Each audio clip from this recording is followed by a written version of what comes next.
Hey, what is up, mortals? Welcome to Season 1, Part 6 of What If Stain trained Deku. Now, with that out of the way, let's get into the story. The last round of the sports festival started with Shinso versus Midoriya. After their fight, Izuku asked All Might if there was any way he could help Hitoshi get into the hero program. The rounds continued. Eventually, Midoriya was confronted by Todoroki, who revealed his past to him. Before Shoto's match with Izuku, Endeavor tried to talk with Izuku but was brushed off after Midoriya told him he was disgusted with his behavior as a hero. Their fight started as a tug of war and kept going until it became utterly one-sided in Midoriya's favor. With Shoto on the verge of losing, Izuku inspired the embers inside of him. Todoroki was able to use his flames without thinking of his father. With a newfound resolve, the two heroes in training went all out for their final clash. Midoriya used 100% of One for All in his arm and Todoroki creating a glacier. It was a modern recreation of David and Goliath.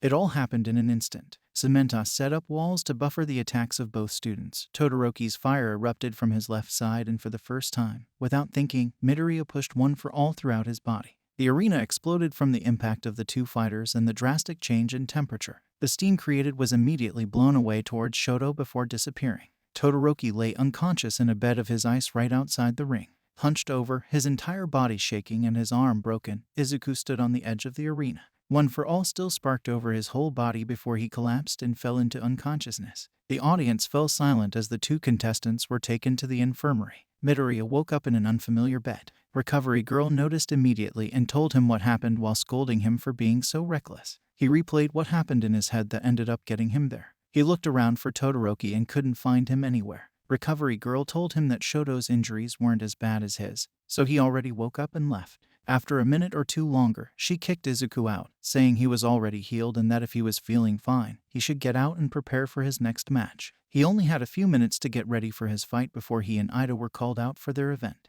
He spent the time thinking about what he'd done during his match with Todoroki. He felt One for All coursing throughout his entire body. He'd never even thought to use it that way, but how he did it eluded him. The situation reminded him of when he first got One for All and was training with All Might. The first time he sent a punch towards All Might, he had regulated his power subconsciously. If he wanted to continue to use One for All in such a way, he would need to practice and figure out how to do it again. Midoriya didn't have time to think about that, though. He had to leave for his match and think about it later. When the match started, both fighters decided to end things as quickly possible. Immediately, Ida activated his Recipro Burst, jumped at Midoriya, and sent a kick to the side of his head. Izuku enabled One for All in his arms by this point and caught Tenya's leg with both hands. Getting pushed to the side by the force of his kick, Ida sent his other leg towards Midoriya's side. But before he could make contact, Izuku spun his already captured leg, causing Ida to uncontrollably spin in the air. Taking back control at the last second, Tenya landed on both feet and instantly bolted at Izuku. Unable to respond in time, Midoriya was grabbed by the collar and dragged to the edge of the stage. At the last second, panic began to set in for Ida as the situation changed. Time seemed to slow down for him as he turned his head to check what he already knew. His time was up, his engine stalled. Izuku didn't hesitate to take advantage of the situation. He activated One for All in his legs. In one swift movement, he slipped from Tenya's grasp, spun around, and kicked Tenya over the edge of the arena. Frustration took over Ida for a moment, upset he couldn't live up to his brother's legacy. After taking a deep breath, he turned to face Izuku with a smile and hand extended as he spoke. "You've truly shown how capable you are, Midoriya. I still have long to go if I wish to properly stand as an equal to you." Izuku took his hand and returned his smile. "You were really amazing. I couldn't react to your Recipro Burst at all." The two friends shook hands and walked off the arena together, talking. They parted ways when Izuku got to his prep room. Once Ida was alone, he sent a message to his brother. Afterward, he went to the stands where the rest of his class was. When Tenya got there, everyone gave him words of encouragement and praise for doing so well. After a while, Ochako asked where Izuku was. Tenya told her where he was, and she left to talk with him. Midoriya spent some time calming his nerves and thinking to himself. He made it to the finals of his first ever sports festival, and he was starting to feel the pressure. This last fight was going to be his time to shine. He was going to make himself known to show everybody what a true hero was and also announce that he was here, that he was going to be the next All Might. He was snapped out of his thoughts when he heard the click of the door opening. He turned his head to find Uraraka standing in the doorway. She came in, closed the door behind her, and smiled as she spoke. "Looks like you did it, Deku. You made it to the finals. I'll be cheering for you in the next fight, so do your best." She pumped her fist in the air with her usual enthusiasm during her exclamation. Izuku gave her a small smile and a nod. Yeah. She walked over to the table and took a seat across from Midoriya as they continued to talk.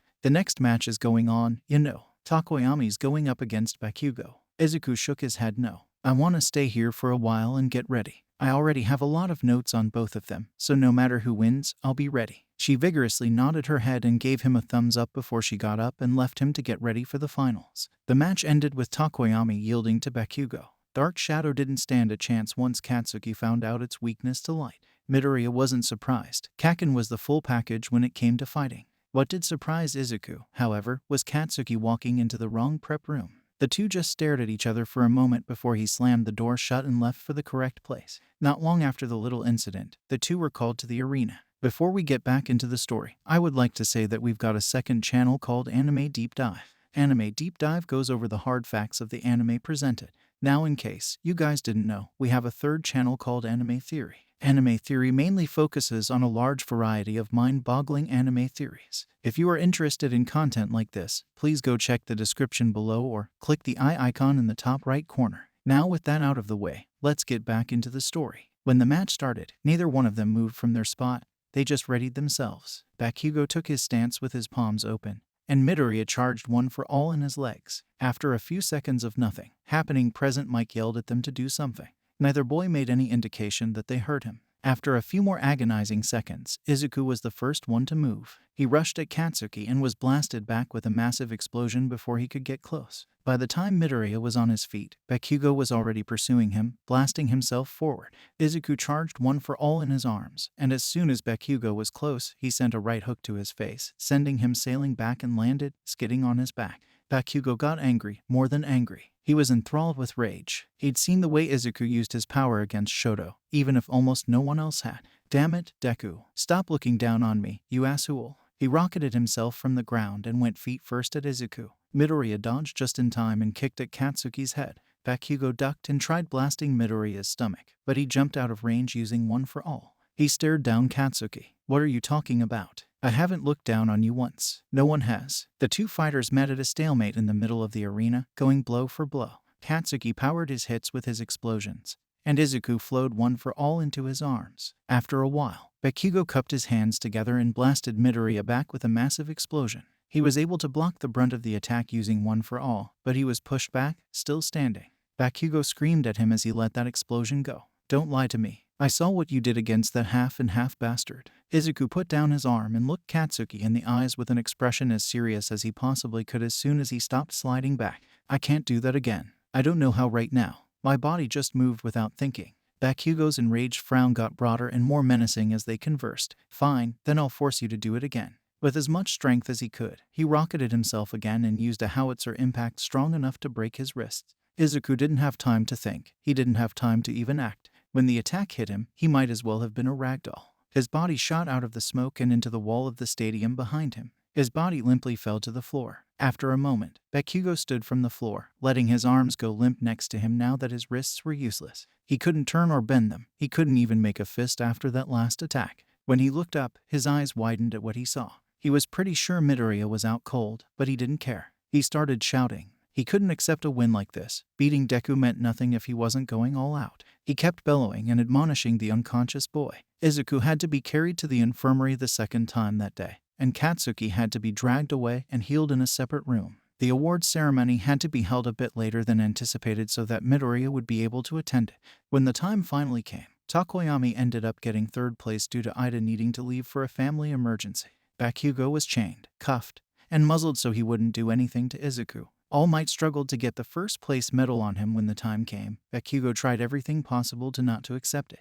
When it was all done and over, Izuku looked down at the second place medal he held in his hand. Deku lost to Kaken, but that wasn't as much of a bother as it should have been. He couldn't keep his thoughts from wandering to Ida. He was worried about his friend, but not only that. The possibility that his old master could be responsible for the recent hero killings also loomed over his head. He was hoping against all hope that someone else that shared the name Stain was going around hurting heroes. It was all he could do to keep guilt from eating at him. If it was his master going about doing that, then he was, in part, responsible for not turning him in. The two thoughts weighed him down for the rest of the day. With the sports festival over, the students spent the next day picking out hero names so they could go on their internships. The offers from pro heroes ended up skewed between 3 students. A late offer came for Izuku. Ida's choice for the internship ended up worrying Izuku, and the two talked before starting their next journey. Thank you all for watching the video to the end. Now there is a few more things that I'd like to go over before the video ends. On behalf of We The Celestials, I'd like to thank the writer for this video, as well as the editor for this video. Their details will be in the description.